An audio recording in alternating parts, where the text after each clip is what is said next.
और ये करण ठाकुर कोठी क्रिकेट क्लब की ओर से खेलते हुए। ये रहा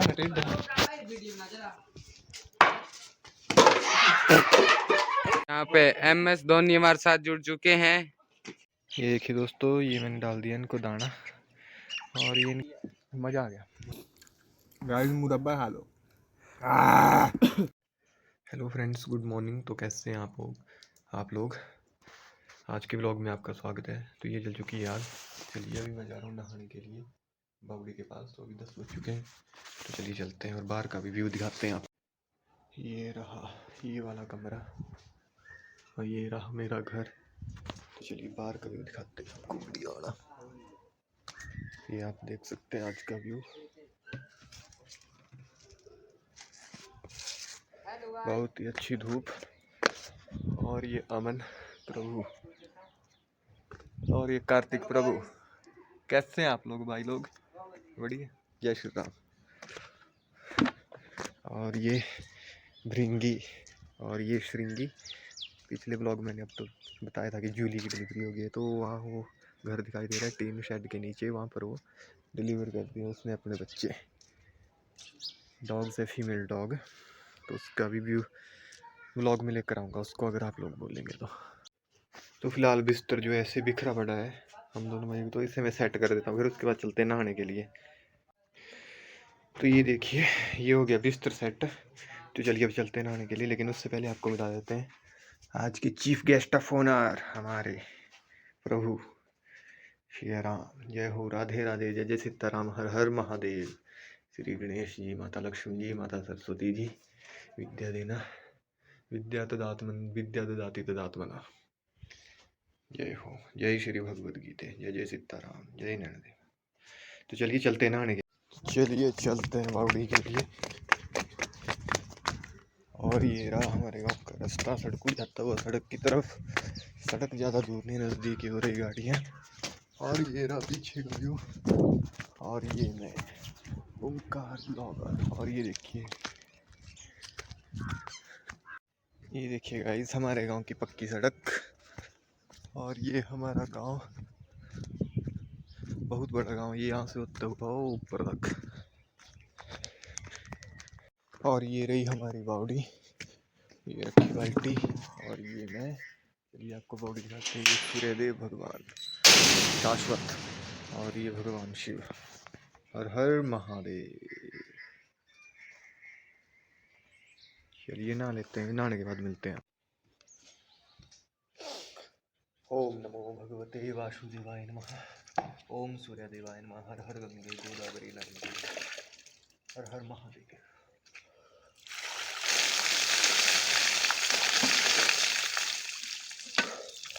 ओम नमो नारायण।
हरि ओम। ओम नमः शिवाय। ओम नमः शिवाय।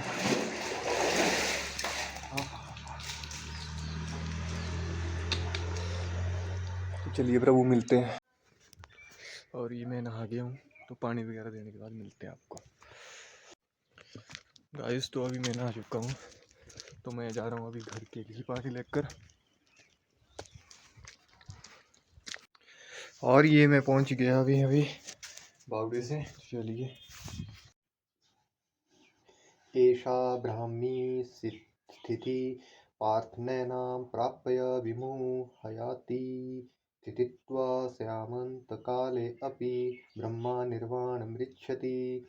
यह आध्यात्मिक तथा ईश्वरीय जीवन का पथ है जिसे प्राप्त करके मनुष्य मोहित नहीं होता। यदि कोई जीवन के अंतिम समय में भी इस तरह स्थित हो तो वह भगवत धाम में प्रवेश कर सकता है।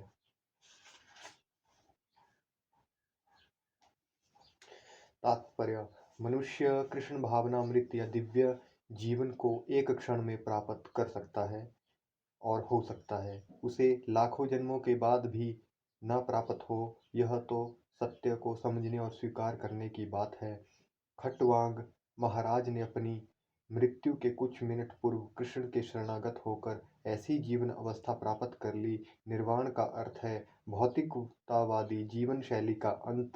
बौद्ध दर्शन के अनुसार इस भौतिक जीवन के पूरा होने पर केवल शून्य शेष रहता है, किंतु भगवद गीता की शिक्षा इससे भिन्न है। वास्तविक जीवन का शुभारंभ इस भौतिक जीवन के पूरा होने पर होता है। स्थूल भौतिकतावादी के लिए यह जानना पर्याप्त होगा कि इस भौतिक जीवन का अंत निश्चित है, किंतु आध्यात्मिक दृष्टि से उन्नत व्यक्तियों के लिए इस जीवन के बाद अन्य जीवन प्रारंभ होता है। इस जीवन का अंत होने के पूर्व यदि कोई कृष्ण भावना भावित हो जाए तो उसे तुरंत ब्रह्मा निर्वाण अवस्था प्राप्त हो जाती है। भगवत धाम तथा भगवत भक्ति के बीच कोई अंतर नहीं है, क्योंकि दोनों चरम पद हैं। अतः भगवान की दिव्य प्रेमा भक्ति में व्यस्त रहने का अर्थ है भगवत धाम को प्राप्त करना। भौतिक जगत में इंद्रिय तृप्ति विषयक कार्य होते हैं और आध्यात्मिक जगत में कृष्णा भावानमृत विषय। इसी जीवन में ही कृष्ण भावनामृत की प्राप्ति तत्काल ब्रह्म प्राप्ति जैसी है, और जो कृष्ण भावनामृत में स्थित होता है वह निश्चित रूप से पहले ही भगवत धाम में प्रवेश कर चुका होता है। ब्रह्मा और भौतिक पदार्थ एक दूसरे से सर्वथा विपरीत हैं, अतः ब्राह्मी स्थिति का अर्थ है भौतिक कार्यों के पद पर न होना। भगवद गीता में भगवत भक्ति को मुक्त अवस्था माना गया है। सगुणान् संतीर्तयतान् ब्रह्मा भूयाय कल्पते। अतः ब्राह्मी स्थिति भौतिक बंधन से मुक्ति है। श्रील भक्ति विनोद ठाकुर ने भगवद गीता के इस द्वितीय अध्याय को संपूर्ण ग्रंथ के प्रतिपाद विषय के रूप में संक्षिप्त किया है। भगवद गीता के प्रतिपाद्य हैं कर्म योग, ज्ञान योग तथा भक्ति योग। इस द्वितीय अध्याय में कर्म योग तथा ज्ञान योग की स्पष्ट व्याख्या हुई है एवं भक्ति योग की भी झांकी दे दी गई है। इस प्रकार श्रीमद् भगवद गीता के द्वितीय अध्याय गीता का सार भक्ति वेदांत तात्पर्य पूर्ण हुआ। ओम कृष्णं समर्पयामि नमः। ओम श्री गणेशाय नमः। अध्याय 3 कर्मयोग। अर्जुन उवाच जयायसि चेत् कर्मणस्ते मता बुद्धिर्जनार्दन ततिक् कर्मणि घोरे मां नियोजयसि केशवः। अर्जुन ने कहा, हे जनार्दन, हे केशव, यदि आप बुद्धि को सकाम कर्म से श्रेष्ठ समझते हैं तो फिर आप मुझे इस घोर युद्ध में क्यों लगाना चाहते हैं। श्री भगवान कृष्ण ने पिछले अध्याय में अपने घनिष्ठ मित्र अर्जुन को संसार के शोक सागर से उभारने के उद्देश्य से आत्मा के स्वरूप का विशद वर्णन किया और आत्म साक्षात्कार के जिस मार्ग की संस्तुति की है वह है बुद्धि योग या कृष्ण भावनामृत। कभी कभी कृष्ण भावनामृत को भूल से जड़ता समझ लिया जाता है और ऐसी भ्रांत धारणा वाला मनुष्य भगवान कृष्ण के नाम जप द्वारा पूर्णतया कृष्ण भावना भावित होने के लिए प्राय एकांत स्थान में चला जाता है, किंतु कृष्ण भावनामृत दर्शन में प्रशिक्षित हुए बिना एकांत स्थान में कृष्ण नाम जप करना ठीक नहीं है। इससे अबोध जनता से केवल सस्ती प्रशंसा प्राप्त हो सकेगी। अर्जुन को भी कृष्ण भावनामृत या बुद्धि योग ऐसा लगा मानो वह सक्रिय जीवन से संन्यास लेकर एकांत स्थान में तपस्या का अभ्यास कर रहा हो। दूसरे शब्दों में वह कृष्ण भावनामृत को बहाना बनाकर चातुरी पूर्वक युद्ध से जी छुड़ाना चाहता था, किंतु एकनिष्ठ शिष्य होने के नाते उसने यह बात अपने गुरु के समक्ष रखी और कृष्ण से सर्वोत्तम कार्य विधि के विषय में प्रश्न किया। उत्तर में भगवान ने तृतीय अध्याय में कर्म योग अर्थात कृष्ण भावना भावित कर्म की विस्तृत व्याख्या की। वयामि श्रेणेव वाक्येन बुद्धि मोहयसीव मे तदेकं वद निश्चितय येन श्रेयोऽहमाप्नुयाम्। आपके व्यामिश्रित अनेकार्थक उपदेशों से मेरी बुद्धि मोहित हो गई है, अतः कृपा करके निश्चय पूर्वक मुझे बताएं कि इनमें से मेरे लिए सर्वाधिक श्रेष्ठ कर क्या होगा। पिछले अध्याय में भगवत गीता के उपक्रम के रूप में सांख्य योग, बुद्धि योग, बुद्धि द्वारा इंद्रिय निग्रह, निष्काम कर्मयोग तथा नव दीक्षित की स्थिति जैसे विभिन्न मार्गों का वर्णन किया गया, किंतु उसमें तारतम्य नहीं था। कर्म करने तथा समझने के लिए मार्ग की अधिक व्यवस्थित रूपरेखा की आवश्यकता होगी। अतः अर्जुन इन भ्रामक विषयों को स्पष्ट कर लेना चाहता था, जिससे सामान्य मनुष्य बिना किसी भ्रम के उन्हें स्वीकार कर सके। यद्यपि श्री कृष्ण वाक् चातुरी से अर्जुन को चकराना नहीं चाहते थे, किंतु अर्जुन यह नहीं समझ सका कि कृष्ण भावनामृत क्या है। जड़ता या सक्रिय सेवा, दूसरे शब्दों में अपने प्रश्नों से वह उन समस्त शिष्यों के लिए जो भगवत गीता के रहस्य को समझना चाहते हैं, कृष्ण भावनामृत का मार्ग प्रशस्त कर रहा है। श्री भगवान उवाच लोके अस्मिन् द्विविधा निष्ठा पुरा प्रोक्ता मया नघ ज्ञानयोगेन सांख्यानां कर्मयोगेन योगिनाम्।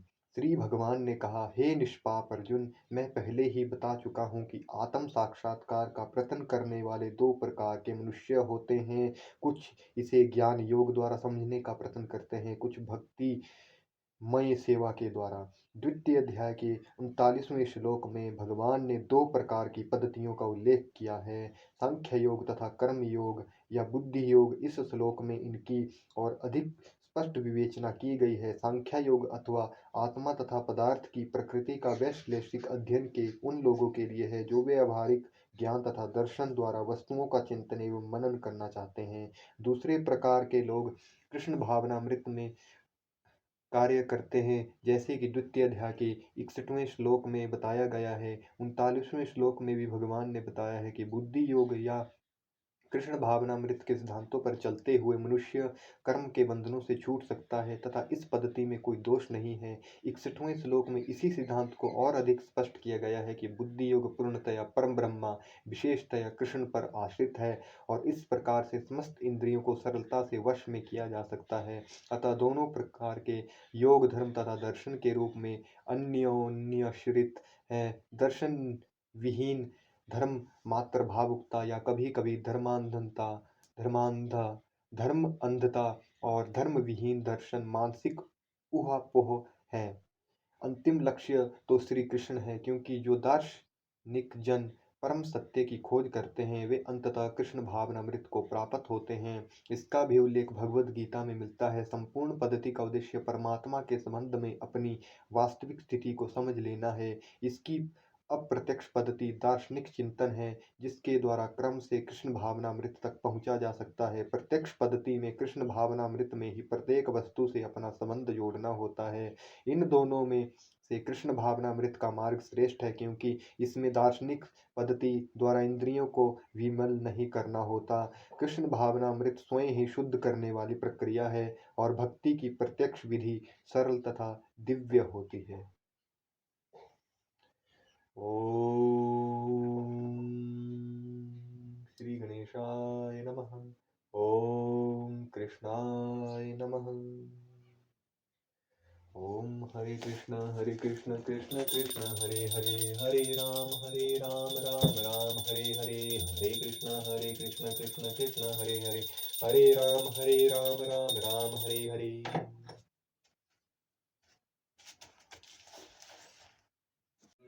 हेलो दोस्तों, तो मैं बना रहा हूँ यहाँ आलू गोभी और वहाँ पर मुरब्बा बनाया जा रहा है बाहर।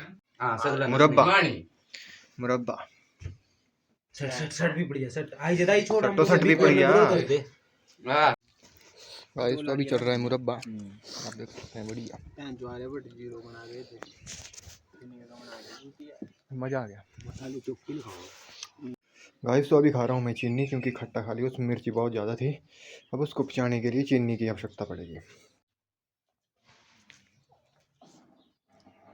ये देखिए दोस्तों, ये मैंने डाल दिया इनको दाना, और ये इनके लिए भंडारा लगाना बहुत ज़्यादा ज़रूरी है। मुझे बहुत खुशी मिलती है जब ये खाते हैं। देखो ज़्यादा नहीं, एक एक दाना है, और इनके लिए काफ़ी है ये देखो आप कितने सारे हैं। और ये जब सुबह सुबह आते हैं ना, तो सारा स्ट्रेस दूर कर देते हैं। देखो दो यहाँ बैठी, ये भी वेट कर रही हैं कि कब जैसे दाना खाइए आगे उड़ के। अब ये दाना खाएगी यहीं पे ही, और खा लिया दाना। जय श्री राम, हर हर महादेव, जय जय सीताराम, जय श्री राधे। और मैंने पिताश्री को गर्म जल दिया नहाने के लिए, ये आप देख सकते हैं पिताजी स्नान कर रहे हैं। तो प्रभु मैंने अभी अभी लगाया पूरे आंगन में झाड़ू, ये आप देख सकते हैं। यहाँ पे गंद बिखरा पड़ा था, और नीचे वाला जो सड़कू है वो भी पूरा क्लीन कर दिया।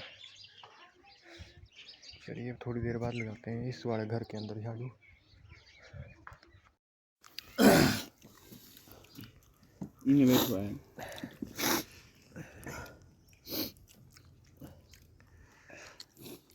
गाइस मुरब्बा खा लो। तो हेलो फ्रेंड्स, अभी मैं जा रहा हूँ चाय बनाने के लिए। टाइम हो चुका है 2:50। तो चलिए चलते हैं। यहाँ पे MS धोनी हमारे साथ जुड़ चुके हैं। क्रिकेट के मजे हुए खिलाड़ी अमन चिंगा। अमन झींगा। अमन क्यों झींगा भाई? पीयूष जोशी, सौरभ जोशी का छोटा भाई। पीयूष जोशी बॉलिंग कराते हुए फील्डिंग कर रहे हैं, आज कीपिंग नहीं कर रहे हैं। मैनू और यमन की बॉलिंग बॉलिंग नहीं बैटिंग। बहुत ही शानदार। ये रहा टेढ़।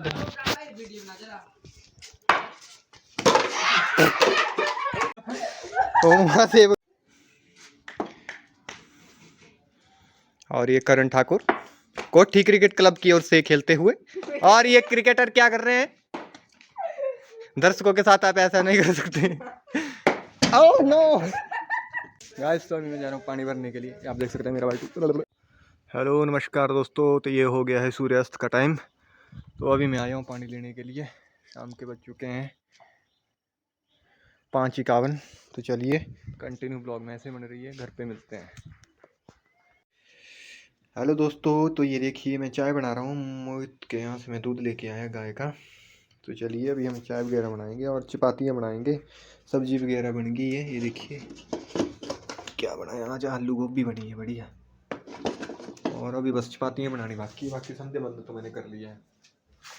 चलिए व्लॉग में कंटिन्यू बन रही है। हेलो दोस्तों, तो ये देखिए ये होगी है आलू गोभी तरी वाली बढ़िया, एकदम स्वादिष्ट गोभी होती है। आप भी बनाइए अपने घर में और आनंद लीजिए गोभी का। जय श्री प्रभु जी। हेलो दोस्तों, तो मैंने खाना वगैरह खा लिया है। तो चलिए अब हम चलते हैं सोने के लिए। आज के ब्लॉग को यहीं पर एंड करते हैं। अगर आपने भी मेरा ये वीडियो यहाँ तक देख लिया है तो इस चैनल को सब्सक्राइब कर दीजिए और फेसबुक पेज को फॉलो कर दीजिए।